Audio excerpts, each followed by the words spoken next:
Alhamdulillahi Rabbil Alamin. Allahumma salli wa sallim ala Sayyidina Muhammadin Miftahi babi rahmatillah Adada ma fi ilmillah Salatan wa salaman daimain bidawami mulkillah Wa ala alihi wa sahbihi. Assalamualaikum warahmatullahi wabarakatuh. Saudaraku yang dimuliakan Allah subhanahu wa ta'ala, Allah subhanahu wa ta'ala telah mengajarkan kepada kita banyak hal yang memudahkan kehidupan dunia dan akhirat kita. Sayangnya, sebagai manusia, kita lebih sering memilih yang susah-susah daripada memilih yang mudah-mudah. Kita lebih memilih apa yang disampaikan oleh manusia daripada apa yang disampaikan oleh Allah subhanahu wa ta'ala. Pada kesempatan ini, saya mengajak saudara semua untuk merenungkan salah satu wahyu Allah subhanahu wa ta'ala yang terdapat dalam surat Al-Baqarah, tepatnya surat Al-Baqarah ayat 268. Di mana Allah Ta'ala mewahyukan, A'udzubillahi minasyaitonirrajim, qala Allah Ta'ala, asy-syaitanu ya'idukumul faqra wa ya'murukum bil fahsya' wallahu ya'idukum maghfiratan minhu wa fadla wallahu wasi'un 'alim. Dalam ayat ini Allah memberitahu kepada kita semua, setan yang merupakan musuh umat manusia, setan yang merupakan musuh orang-orang yang beriman, setan yang telah berjanji akan membawa manusia ke dalam neraka. Setan telah menjanjikan kepada manusia, menjanjikan di sini dalam arti menakut-nakuti. Asy-syaitanu ya'idukumul faqra. Setan menjanjikan kepada kalian, kalian akan menjadi orang yang fakir jika kalian sedekah, jika kalian berdemak, jika kalian membagi yang kalian miliki kepada orang lain. Itu janji setan. Itulah yang ditakut-takutkan oleh setan kepada hamba-hamba Allah, kepada manusia seperti kita ini. Asy-syaitanu ya'idukumul faqra wa ya'murukum bil fahsya. Dan setan memerintahkan kalian semua untuk berlaku pelit, menjadi orang yang pelit, menjadi orang yang bakhil, menjadi orang yang berat mengeluarkan rezeki yang Allah berikan kepada kita. Sementara Allah subhanahu wa ta'ala menyatakan, wallahu ya'idukum maghfiratan minhu wa fadla wallahu wasi'un 'alim. Dan sungguhnya Allah menjanjikan kepada kalian semua, yang mana kita ketahui janji Allah pasti benar. Wallahu ya'idukum maghfiratan minhu wa fadla. Dan Allah menjanjikan maghfirah, ampunan dari Allah subhanahu wa ta'ala atas semua dosa kita, atas semua kesalahan kita. Artinya, seseorang yang mendapatkan ampunan, maka surga adalah tempatnya.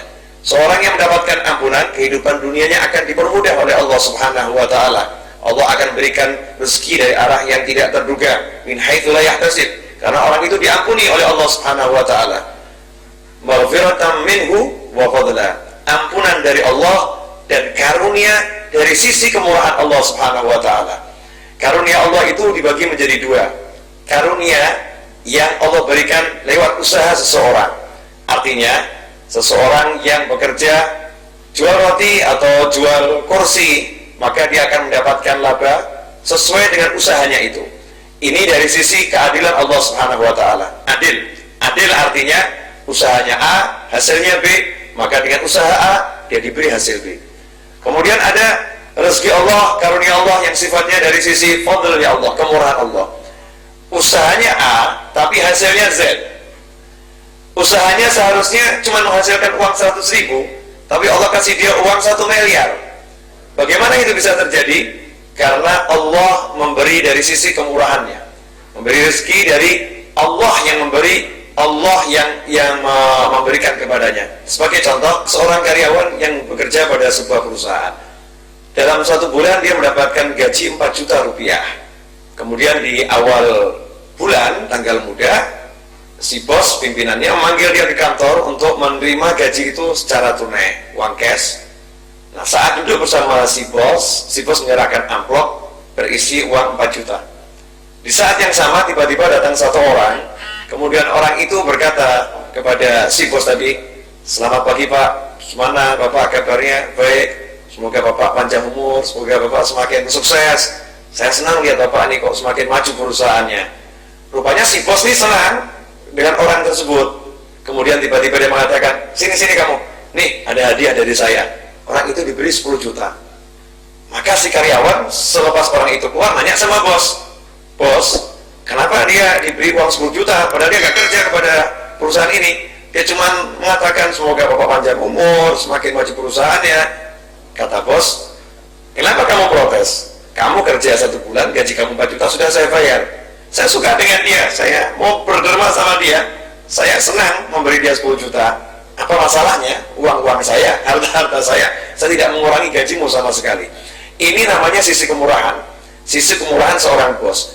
Apakah kemurahan seorang bos bisa dibandingkan dengan Allah yang maha pemurah? Kemurahan Allah tiada taranya. Makanya ketika Allah menjanjikan fadlan dari sisi kemurahan Allah Subhanahu wa taala, maka tidak bisa dibayangkan apa yang Allah akan berikan kepada orang-orang yang tidak nuruti setan. Jika setan mengatakan, janganlah kamu mau sedekah, nanti kamu kikir, nanti kamu menjadi orang yang fakir, jadilah orang yang pelit, jadi orang yang bakhil, sayang loh uang itu dikeluarkan, sayang loh uang itu, tabungan kamu habis loh nanti, itu setan. Kemudian kita tidak mau menuruti setan, kita turuti Allah Subhanahu wa taala. Allah menjanjikan nih, kalau saya mau sedekah, maka Allah ampuni saya. Kalau mau sedekah, Allah akan berikan saya rezeki dari sisi kemurahannya Allah Subhanahu wa taala. Yang mana karunia Allah itu teramat sangat maha luas, dan Allah maha mengetahui secara detil perilaku-perilaku hambanya. Maka saat itu ketika kita sedekah, langsung kita dapat ampunan, dan Allah akan memberi kita rezeki yang tidak ternilai, yang tidak terkira dari sisi kemurahan Allah Subhanahu wa taala.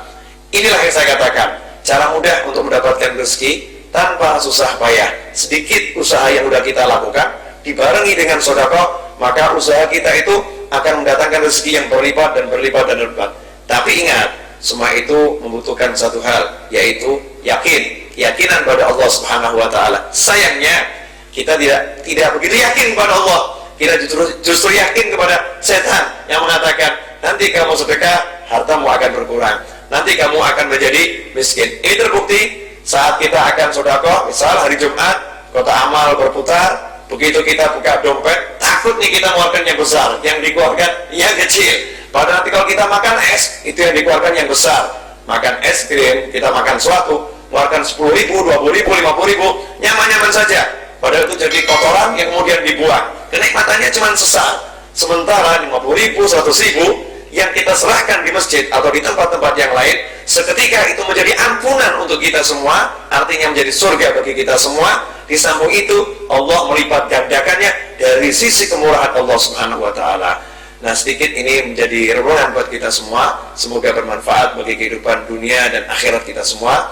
Mohon maaf atas segala kekurangan saya. Insya Allah kita bertemu dalam kajian singkat hikmah atau yang kita beri nama kasih melalui Majlis Ar-Rawdah. Terima kasih. Wabillahi taufiq wal hidayah. Wassallallahu ala sayyidina Muhammadin wa alihi wasallam. Alhamdulillahirabbil alamin. Wassalamualaikum warahmatullahi wabarakatuh.